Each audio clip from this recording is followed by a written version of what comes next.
हास्य कहानी चश्मे का रहस्य। एक बार की बात है, एक छोटे से गांव में रामू नामक एक लड़का रहता था। वह बड़ा ही भोला और मजेदार था। रामू को पढ़ाई में बहुत कम रुचि थी, लेकिन खेलने में वह हमेशा आगे रहता था। एक दिन गांव के स्कूल में नया अध्यापक आया, जिनका नाम था श्रीमान शर्मा। वह बहुत सख्त और गंभीर आदमी थे। जब भी वे कक्षा में आते, सभी बच्चों का दिल धड़कने लगता था।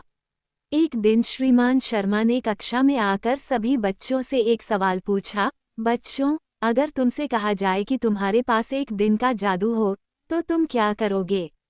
सभी बच्चे सोच में पड़ गए, लेकिन रामू ने बिना सोचे समझे कहा, सर, मैं तो चश्मा खरीदूंगा। सभी बच्चे हंसी में फट पड़े और श्रीमान शर्मा भी थोड़ा मुस्कुराए। क्या तुम सच में चश्मा खरीदना चाहते हो? उन्होंने पूछा। रामू ने गंभीरता से कहा, जी हाँ सर, क्योंकि मुझे लगता है कि चश्मा पहनने से मैं ज़्यादा समझदार लगूंगा। फिर लोग मुझसे और भी अच्छे सवाल पूछेंगे। श्रीमान शर्मा ने हंसते हुए कहा, तुम तो बड़े मजाकिया हो, रामू। लेकिन क्या तुम जानते हो, चश्मा पहनने से आंखों की रोशनी भी बढ़ सकती है।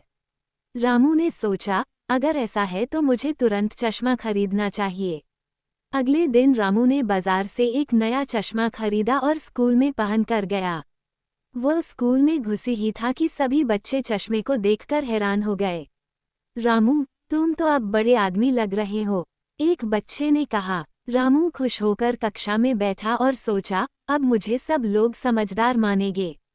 लेकिन जैसे ही श्रीमान शर्मा ने कक्षा में प्रवेश किया, उन्होंने रामू के चश्मे को देखा और कहा, रामू, तुम्हें क्या लगता है, तुम्हारे चश्मे से तुम सबको पढ़ा सकोगे? रामू हड़बड़ाते हुए बोला, नहीं सर, बस थोड़ा सा स्मार्ट लगने के लिए पहना है। सभी बच्चे फिर से हंस पड़े और श्रीमान शर्मा ने मुस्कुराते हुए कहा, ठीक है रामू, तुम्हारा हंसी मजाक तो कभी खत्म